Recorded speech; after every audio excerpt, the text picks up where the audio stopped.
Pernah tak anda tertanya-tanya, kenapa bila kita tengok sesetengah benda, macam lukisan ke, pemandangan ke, ia nampak hidup sangat, menarik sangat, tapi ada yang lain pula nampak macam hamba je, kaku, kan? Hari ni kita nak bongkar satu rahsia besar dalam dunia seni visual. Satu prinsip asas yang artis guna untuk buat dunia kita ni nampak lebih bertenaga. Okey, jom kita mulakan dengan satu bayangan. Cuba fikirkan dua pemandangan yang berbeza. Satu tu penuh dengan macam-macam benda, warna dan bentuk. Yang satu lagi pula, semuanya nampak lebih kurang sama je.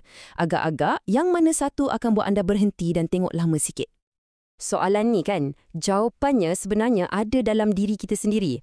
Memang dah jadi fitrah kita sebagai manusia, kita ni tertarik pada benda yang pelbagai, yang ada kerumitan sikit, yang buat kita rasa ingin tahu. Kita suka kejutan, benda yang tak dijangka.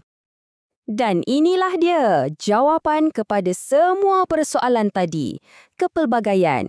Ini bukan sekadar perkataan biasa tau. Bagi seorang artis, ini adalah senjata rahsia. Satu alat yang sangat berkuasa untuk cipta rasa teruja, untuk lari dari kebosanan dan yang paling penting, untuk buat karya dia betul-betul menonjol. Okey, macam mana kita nak faham betul-betul apa itu kepelbagaian?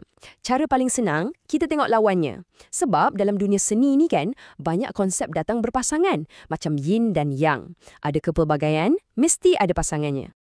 Jadi, mengikut definisinya, kepelbagaian ni bukanlah pasal kita campak je semua benda yang berbeza dalam satu tempat. Tak, ia lebih mendalam. Ia tentang macam mana kita susun elemen-elemen berbeza tu, macam garisan, rupa, warna, tekstur dan buat mereka seolah-olah berinteraksi antara satu sama lain. Hasilnya, sebuah karya yang rasa dinamik, yang rasa hidup. Tengok perbezaan ni. Jelas sangat kan? Kepelbagaian. Di sebelah kiri, dia pasal variasi, pasal kontras. Dia yang bawa tenaga dan keterujaan. Macam pesta untuk mata kita. Manakala lawannya, kesatuan, lebih kepada harmoni dan ketenangan. Dua-dua ni sangat penting. Tapi, fokus kita hari ni ialah kuasa kepelbagaian yang menggegarkan tu. Dan bahagian paling best sekali, prinsip ni sebenarnya bukan terkurung dalam galeri seni je. Tak, ia ada di mana-mana di sekeliling kita. Serius, lepas anda dah tahu apa nak dicari, percayalah anda akan mula nampak kepelbagaian ni dalam semua benda. Cuba fikirkan, dekat alam semula jadi, macam bentuk buah-buahan yang berbeza-beza tu, atau corak unik pada sayap rama-rama. Kalau tengok benda buatan manusia pula, lihat seni bina bangunan di bandar. Tak ada yang sama kan? Ataupun corak pada wall tradisional kita yang sangat rumit tu. Semua ni adalah contoh kepelbagaian yang sedang beraksi. Okey, kita dah tahu apa itu kepelbagaian. Kita pun dah tahu kat mana nak jumpa dia. Tapi, soalan yang lebih penting ialah, kenapa ia sangat mustahak? Apa sebenarnya fungsi dia sampai artis suka sangat guna? Sebenarnya, kepelbagaian ni ada 4 fungsi utama yang sangat hebat. Pertama, dia bagi tenaga. Dia suntik gaya dan kelainan pada apa saja yang kita tengok. Kedua, yang ni paling senang nampak. Ia lawan kebosanan. Sebab siapa je yang suka bosan kan? Ketiga, ia ada daya tarikan macam magnet. Sebab itulah poster dan iklan banyak gunakannya untuk tangkap perhatian kita sekelip mata. Dan yang terakhir, ia boleh jadi macam pemandu arah.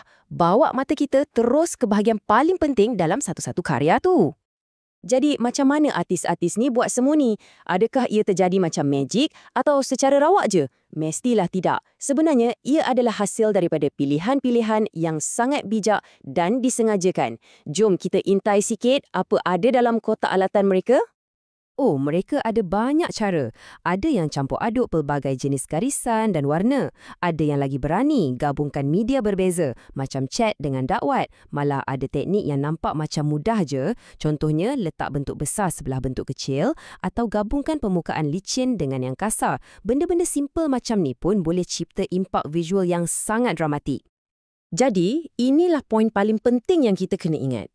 Kepelbagaian ni bukan sesuatu yang berlaku secara tak sengaja.